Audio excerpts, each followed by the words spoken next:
तो मार्वल का Thor and Marvel का ही घोस्ट राइडर दोनों बहुत पावरफुल बीइंग है, लेकिन क्या होगा अगर ये दोनों बीइंग आपस में ही टकरा जाएं। आज के इस वीडियो में हम यही बात करने वाले हैं। आज के इस वीडियो में हम कंपैरिजन करने वाले हैं मार्वल के थॉर का मार्वल के घोस्ट राइडर के साथ।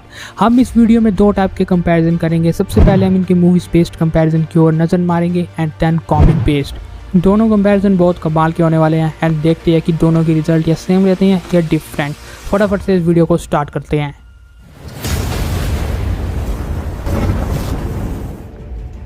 तो सबसे पहले मूवीज़ के ऊपर बात करते हैं। यहाँ पे हम घोस्ट राइडर एंड थॉर के उन फीट्स को ही ऐड करेंगे जो उन्होंने मूवीज़ में दिखाए हैं। हाँ, जो हमें बिग स्क्रीन में घोस्ट राइडर दिखा वो वाला एंड अपने मार्वल सिनेमैटिक यूनिवर्स के अंदर वाला थॉर। तो सबसे पहले अगर हम घोस्ट राइडर की बात करते हैं तो है लॉर्ड माइफेस्टो ने इसको ज़ेराथोस के साथ बॉन्ड किया एंड ये बना घोस्ट राइडर, एक जलता हुआ स्कल जो अपने आने वाले किसी को भी कुचल दे। फायर मैनिपुलेशन जैसी कमाल की एबिलिटीज़ है, ये किसी को भी जला सकता है एंड इसकी फायर कोई नॉर्मल फायर नहीं बल्कि हेल फायर होती है। हेल फायर का टेम्परेचर सिंपली फायर से बहुत ज़्यादा होता है जो अराउंड 600 to 700 डिग्री सेल्सियस तक जाता है। इवन घोस्ट राइडर के पास उसकी चेन है जिस चेन को वो कभी भी यूज़ कर सकता है। इसके पास पेन एंड स्टेयर है जिसकी वजह से किसी की आंखों में देख के उसकी साउंड को बर्न कर देता है।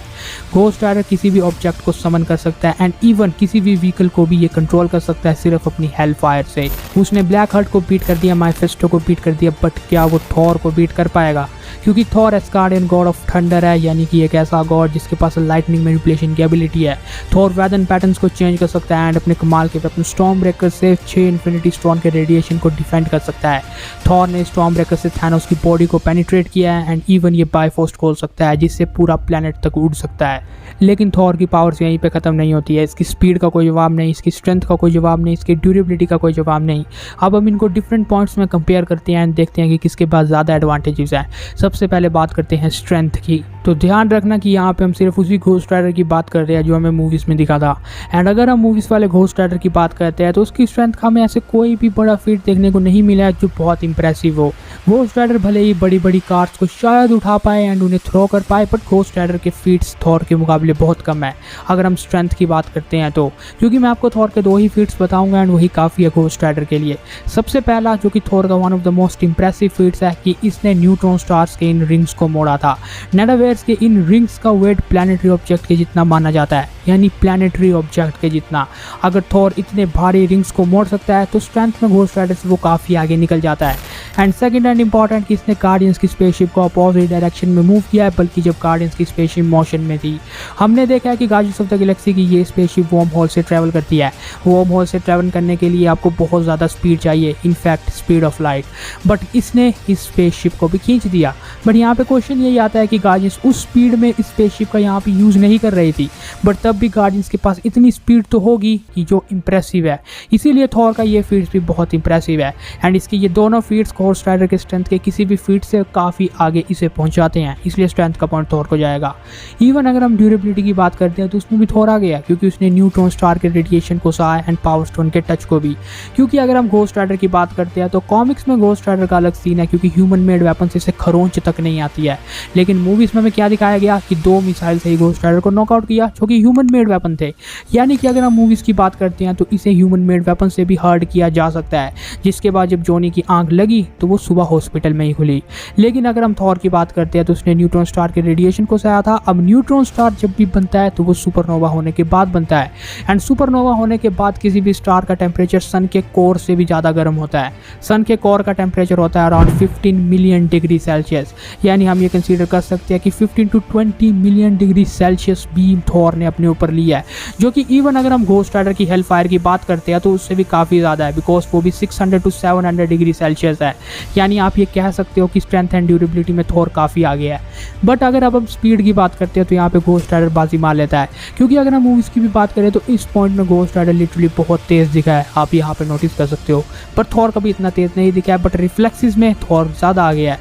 घोस्ट राइडर के हमने जो भी close to close compact fighting scenes देखे एंड थॉर के देखे उसमें थॉर ज़्यादा इंप्रेसिव था, क्योंकि थॉर का एक्सपीरियंस घोस्ट राइडर से आ गया है एंड वो 1500 साल का है। एंड सबसे इंपॉर्टेंट बात कि थॉर एक वॉरियर है, इसीलिए कॉम्बैट फाइट्स में उसका मुकाबला कोई नहीं कर सकता। इसीलिए अगर हम ओवरऑल कंपैरिजन करते हैं तो strength, durability, reflexes, experience, feats and even fighting skills का एडवांटेजेस थॉर के पास हैं, बट घोस्ट राइडर के पास सिर्फ एक है और वो है उसकी स्पीड का। बट अब हम ये डिस्कस करते हैं कि इन दोनों कैरेक्टर्स के अटैक एक दूसरे पे वर्क करेंगे या नहीं, क्योंकि उससे ही हमें रिजल्ट पता चलता है। सबसे पहले अगर हम घोस्ट राइडर की बात करें तो पेनिंस टेयर इसकी मेन एबिलिटी है, बट थॉर के ऊपर आई डोंट थिंक वो वर्क करने वाली है, वो बुरे लोगों के ऊपर वर्क करती है सिर्फ। एंड इसके बाद घोस्ट राइडर के पास उसकी हेल फायर है, जिसका टेम्परेचर मैंने आपको बताया कि 600 to 700 डिग्री सेल्सियस होता है।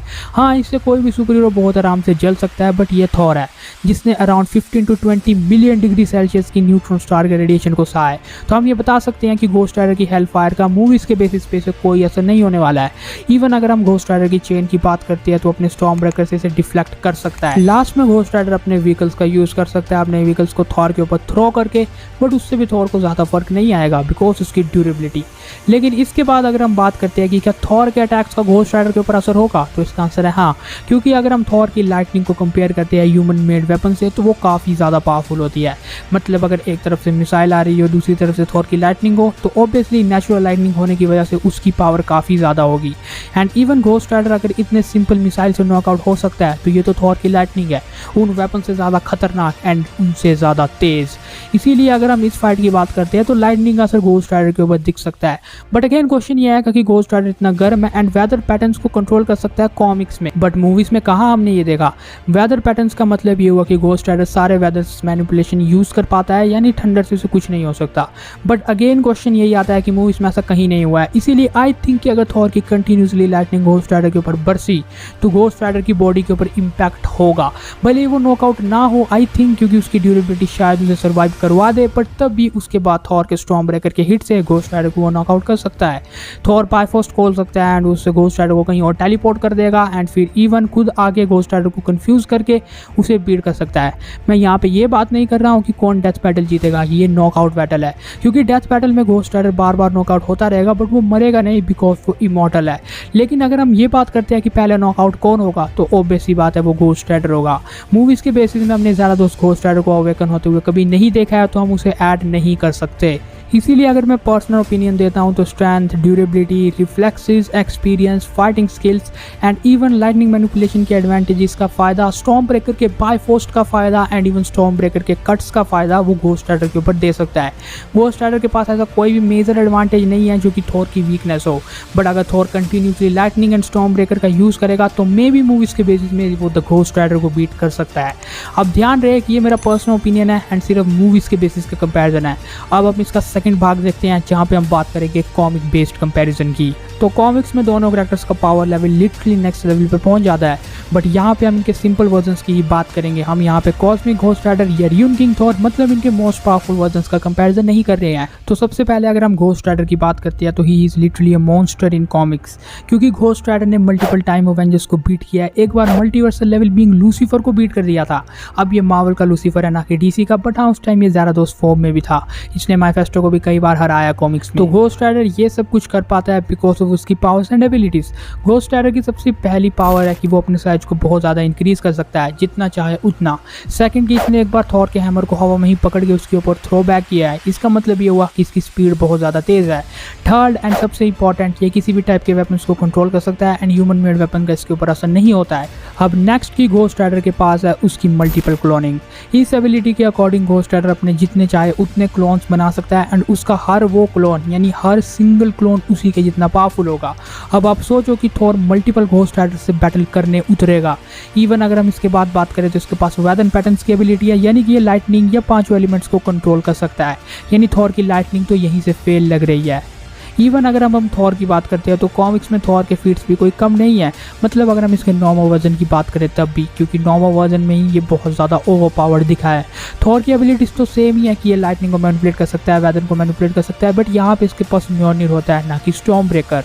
लेकिन इसके बावजूद अगर हम थॉर के कॉमिक्स की बात करें तो इसने मिडगार्ड सर्पेंट को बीट किया है, नेमोर को एक्सीडेंटली इसने बीट कर दिया था, एडमेंटियम केबल्स को इसने ब्रेक किया and even leaning tower of pizza को सिर्फ अपनी एक उंगली से रोक दिया था। इसके अलावा इसने फिनिक्स फोर्स को एक बार बीट किया, हरक्यूलिस से टो टू टो फाइट लिया एंड हल्क की स्ट्रेंथ को मैच किया 1 घंटे तक। एंड हाँ, ये हल्क मूवीज वाला नहीं, कॉमिक्स वाला है एंड इसका पावर भी बहुत खतरनाक होता है। थॉर ने एक प्लैनेट को अपने सिंगल ब्लो से खत्म किया है एंड इवन इसने एक सेलेस्टियल के स्कल को क्रैक किया है। थॉर ने वर्ल्ड इंजन को पुश किया है। वर्ल्ड इंजन को पुश करने वाला फीट इसका one of the most impressive feet है एंड इसके अलावा भी थॉर के इतने फीट्स है कि ये वीडियो आधे घंटे तक जा सकता है। बट एक बार इसने गैलेक्टस यानी द लाइफ ब्रिंगल गैलेक्टस को भी बीट किया है, तो क्या ये थॉर द घोस्ट राइडर को भी बीट कर पाएगा? चलो जानते हैं। तो सबसे पहली बात कि अब जो कंपैरिजन होगा वो मूवीज का नहीं, कॉमिक्स के ऊपर होगा, तो इस बात का ध्यान रखना।